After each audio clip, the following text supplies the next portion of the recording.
ஒரு கொதி வர பிக்னிக் ஸ்பாட்.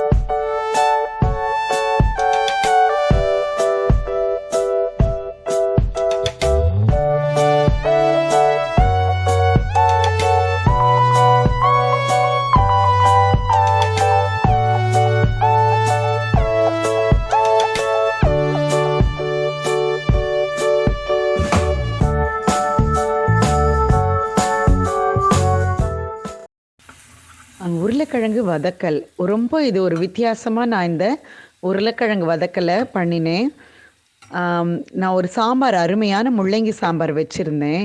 அதுக்கு இந்த வித்தியாசமான உருளைக்கிழங்கு வதக்கலான்னு வட்ட வட்டமாக அதை கட் பண்ணிவிட்டு அதை ஒரு வேக்காடு வெந்ததுக்கப்புறம் அதில் கொஞ்சம் கார்ன்ஃப்ளவர், சாம்பார் பொடி, மஞ்சள் பொடி, உப்பு, ஃபஸ்ட்டு அந்த வெந்த இதில் வந்து கொஞ்சம் எண்ணெயை பரட்டிட்டு இந்த மாவெல்லாம் கொஞ்சம் மிக்ஸ் பண்ணி பரட்டிட்டு அந்த ஷாலோ ஃப்ரை அந்த ஒரு பால்னியில் அல்லது எந்த இதில் நான் எடுத்துட்டு கொஞ்சம் எண்ணெய் இது பண்ணிவிட்டு அது மேலே ரவுண்ட் ரவுண்டாக வச்சு அதை நல்லா டோஸ்ட் பண்ணி எடுத்தேன். எவ்வளவோ அருமை, சுவை ரொம்ப டேஸ்ட்டாக இருந்தது.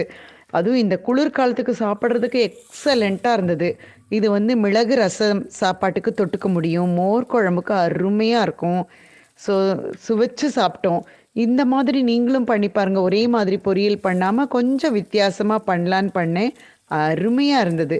கண்டிப்பாக இந்த உருளைக்கிழங்கு வதக்கல் பண்ணி சாப்பிடுங்க. அடுத்த எபிசோடில் உங்களை சந்திக்கும் வரை நன்றி. Rajathi family kitchen.